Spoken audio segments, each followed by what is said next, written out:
Dövlətin iqtisadi sisteminin dayanıqlılığını təmin edən əsas amillərdən biri vergi sistemidir. Buna görə də hər bir vergi ödəyicisinin öhdəliklərini vaxtında yerinə yetirməsi şərtdir. Amma bəzən müxtəlif səbəblərdən vergi borcu vaxtında ödənmir və bu zaman hansı tədbirlər nəzərdə tutulur? Hansı halda inzibati, hansı halda cinayət məsuliyyəti yaranır? Suallarımızı hüquqşünas cavablandırıb.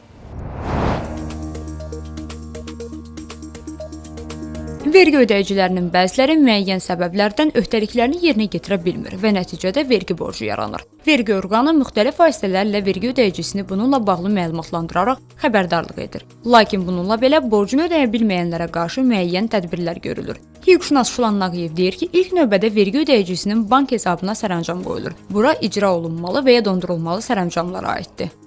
İcra olunmalı sərəncam vergi ödəyicisinin bank hesabında olan pul vəsaitindən vergi ödəyicisinin vergi öhdəliyinin 105% həcminin çıxılması, yəni silinməsindən vergi borclarının ödənilməsi yönləndirilməsinə ibarətdir. Bu iki halda ola bilər ki, vergi ödəyicisinin öz razılığı əsasında və ya vergi ödəyicisi 30 gün müddət ərzində vergi borcunu məhkəmə qaydasında mübahisələndirmədikdə.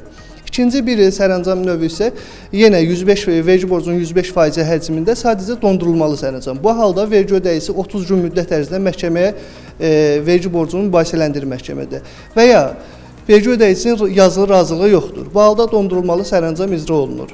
Sərəncamlar ödəyicinin bütün bank hesablarına göndərilir və borc tutulduqdan sonra aradan qaldırılır. Əgər bununla vergi ödəyicisinin borcu ödənilə bilmirsə, digər tədbir görülür.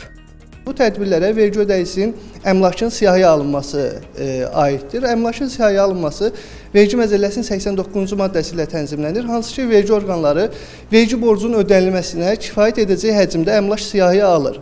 Əmlakı siyahıya aldıqdan sonra vergi ödəyicinə xəbərdarlıq bildirişi göndərir, hansı ki, həmin xəbərdarlıq bildirişinin məzmunu bundan ibarət olur ki, vergi ödəyicinə məlumat verilir ki, bir ay ərzində vergi öhdəliyini yerinə yetirmədiyin təqdirdə məhkəməyə müraciət edəcəm və həmin əmlakın açıq ərazidə satılaraq vergi öhdəliklərinin yerinə yetirilməsinə yönləndirəcəm.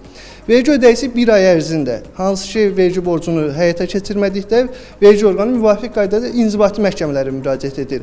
Əgər imtina verilərsə, vergi ödəyicisi 30 gün ərzində inzibati qaydada məhkəməyə müraciət edə bilər. Qeyd edək ki, vergi ödəyicisi cinayət məsuliyyətinə cəlb olunduqda müxtəlif məbləğlərdə cərimə, ən ağır halda isə hətta 5-7 il azadlıqdan məhrum etmə nəzərdə tutulur. Şəkənər Şahaliyeva, Amin Əliyev, İqtisadi Zona.